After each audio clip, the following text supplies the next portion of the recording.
You're listening to the Cyberwire Network, powered by N2K.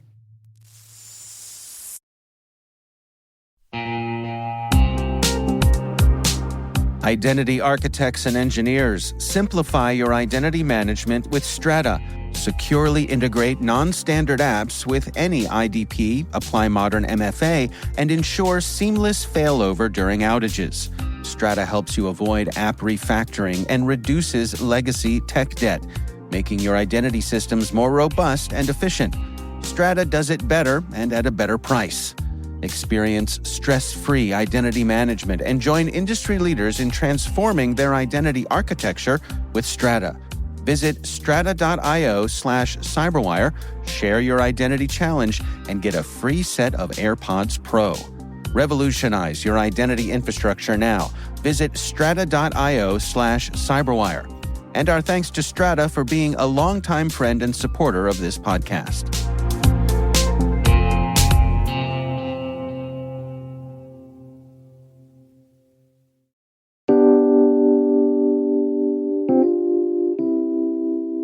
I am Tia Hopkins, and I'm the VP of Global Solutions Architecture at eSentire, provider of managed detection and response services.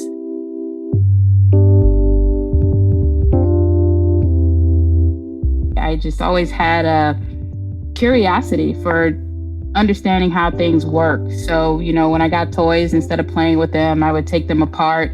But I think that really sort of showed itself in terms of what career path I'd probably end up going down around 11, 12 years old when my mom bought my first computer for me. And instead of getting it online and going on AOL, which was all the rage back then, I took it apart.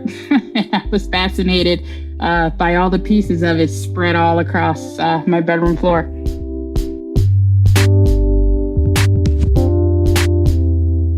I attended the University of Miami. I enrolled in computer engineering as my major and quickly learned that that wasn't what I loved. And, now I understand that I'm more of a technologist than an engineer. So I like to understand how things work and, put solutions together to drive outcomes.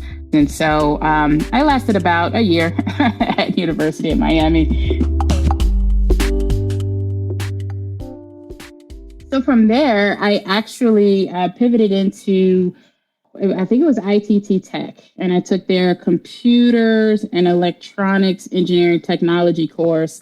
That's really when I started to get bit by the IT bug and want to understand more about networking and technology in general.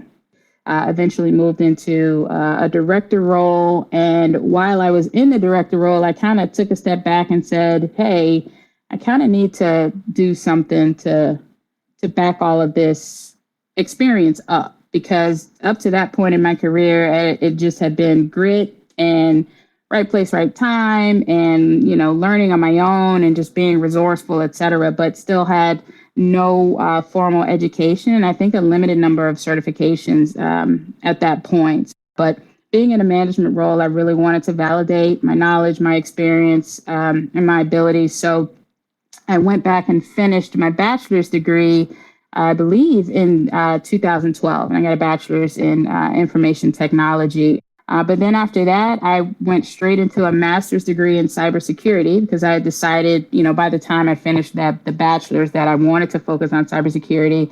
And immediately after that, went into a second master's degree in cybersecurity and added a lot of certifications along the way.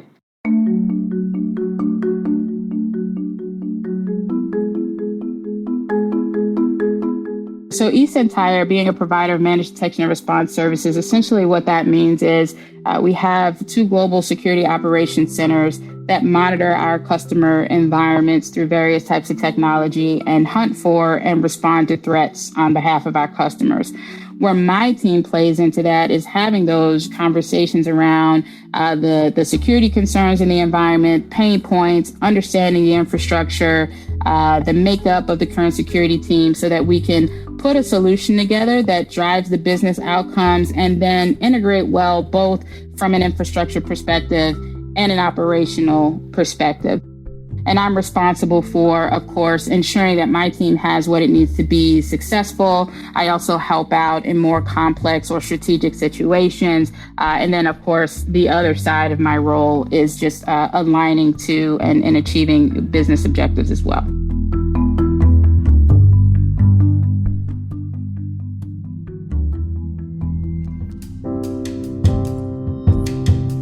Empower Cybersecurity, I founded in early October, and the organization really exists to get more women of color interested in and confident in their ability to be successful in a career in security or cybersecurity. And the reason that I went down this path is because I think a large part of what's missing in terms of driving the interest is representation. As a woman of color looking at cybersecurity or security as a potential career, if I don't see a lot of women in the field or, representation of women that look like me in the industry that are successful, then I might go down a different path. And so when you compound that by some of the other things that precedes a high barrier to entry across the board, like, you have to be a programmer to have a career in cybersecurity. You have to know how to code. You have to be super technical. It just makes it, it doesn't make it feel achievable. So I'm looking to tear down those walls, provide a safe space for women to figure it out, feel represented, encouraged, and just get their access to the resources and information that they really need, and address the entire woman from soft skills, the hard skills, the confidence, all those things. So more about just building skilled employees, building leaders as well. I think that it is important to, one, understand your why. Why are you interested in a career in cybersecurity?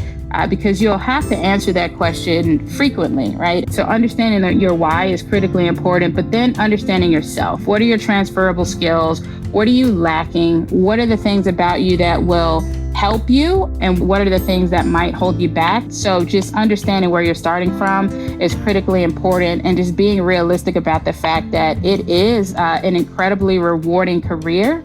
It is hard work day in, day out, and it changes every day, and you have to love it so you can keep up.